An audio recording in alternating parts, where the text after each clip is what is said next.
through public campaigns. Now, there's a lot of people who you say, well, we want to do public campaign and financing. And I, full disclosure, I do come from the conservative side of this. I'm the other side of the nonpartisan part of this. A lot of people on the conservative side especially have a very visceral reaction to this. There's just something, and even people who aren't necessarily involved in politics, you say public campaign financing, and they just, there's this immediate wall that goes up. And maybe it's a lack of understanding, I'm not sure exactly what drives it, but that's really what I want to speak to today is what are some of those concerns that people have? And that way, as we go out and talk about it, you can be able to address those concerns.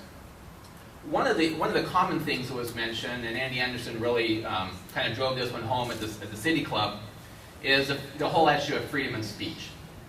All right, public campaigns, the way we run things now, freedom of speech, you have a right to be able to give money to somebody for political purposes, and public campaign financing takes that right away. Now, I don't, you can say what you want about that, but one of the things that this does is, one is by making it voluntary, it no longer is a freedom of speech issue. Okay, if a candidate so desires and they just really feel that getting money from groups is really important as a freedom of speech issue, they can run a traditional campaign. And the Supreme Court and the court system in general has upheld that, and the court system has generally frowned upon making this mandatory. And I can understand that somewhat from a free speech standpoint. So it's not mandatory. The other part of elections where free speech plays an important part, first of all, the ultimate in free speech in elections is voting. Okay, this does nothing to interfere with anybody's right to vote for whatever candidates they want. Okay. This does nothing to infringe upon a person's desire to write a letter to the editor, or to speak to their neighbor, or to put signs in New York's. All of these things are tried and true. That's our method of being able to explain who we want to vote for. It's our freedom of speech. This does nothing to really stop a special interest group, whether it's the unions or the building industry, from sending out to their members in a letter saying, hey, we're supporting this person. Right? It's not stopping that part. All it's doing is just saying you can't follow that up with significant campaign contributions. So this is not we've been very careful to avoid this as a freedom of speech issue, and it's been tried in the court, so I think we're safe there. The other argument that frequently gets brought up is that this will actually protect the incumbents. Now, if you actually look at the data that was presented, what appears to be happening is the actual reverse is the case. The current system is the one that really protects it. And having run for a couple of campaigns, I know what it's like to be on the other end of this.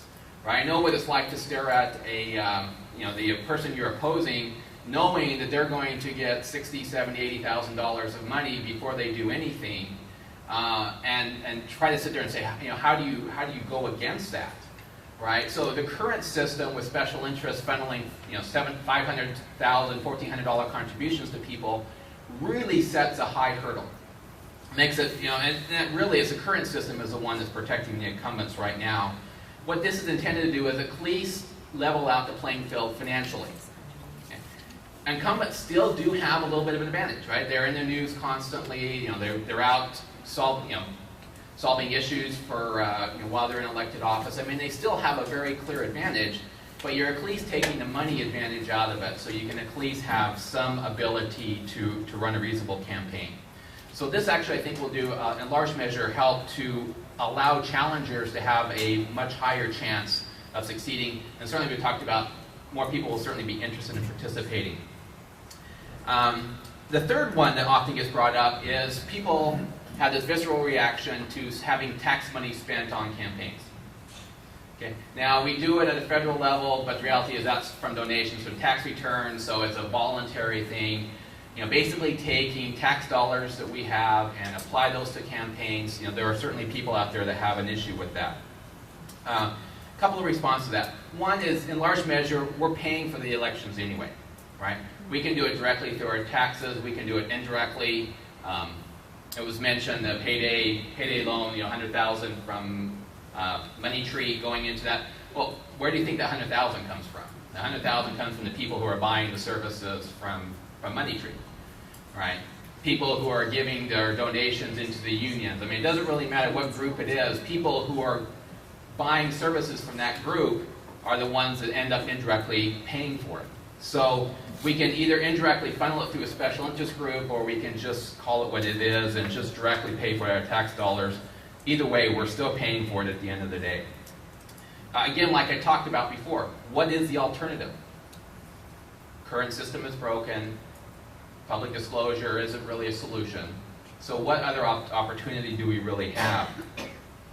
The other thing, indirect benefit we have, or I think we will see here on this, is now that we have elected officials who aren't necessarily tied to special interest groups, I think we're going to get a lot better feel of where they really sit on the issues.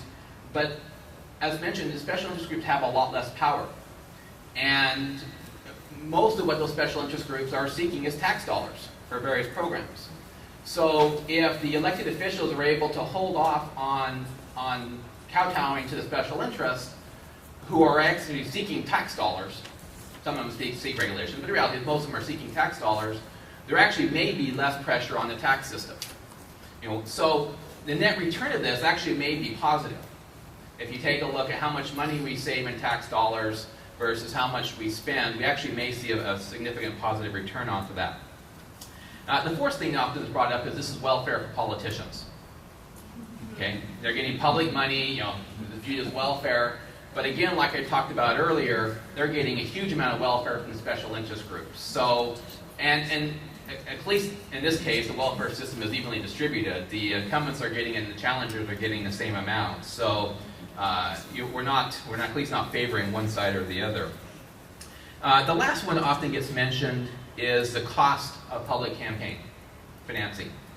Last year in the 42nd district for the 3 legislative races, there was raised for those campaigns about $550,000.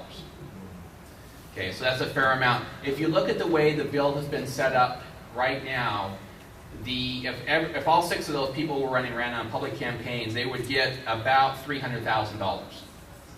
So what you're actually going to probably see is a significant drop in the amount of money actually spent on campaigns. So the cost of it is actually going to go down. As mentioned, there's actually a pretty high hurdle. The bill is currently structured as you have to have 300 signatures, donate $5 each, right? Well, 300 people getting $5 is still a pretty good hurdle. This is not a case where we're going to all of a sudden have 10 people decide that they want to run for the legislature, and now all of a sudden you've got to give $17,000 for the primary to 10 people in one race. It's still a high enough hurdle that more people are going to run, but we're not going to have open season on running for campaigns. So the overall ability to control the total amount of spending, I think, is going to end up being very, very reasonable. All right, so those are kind of the 5 key ones. Freedom of speech, protection of incumbents, tax money spent on elections, welfare for politicians, and then the cost of public campaigns. I think we're going to enter Q&A here shortly. If you have other concerns that you'd like to have addressed or you think are valid, please feel free to raise them in the Q&A. Marty?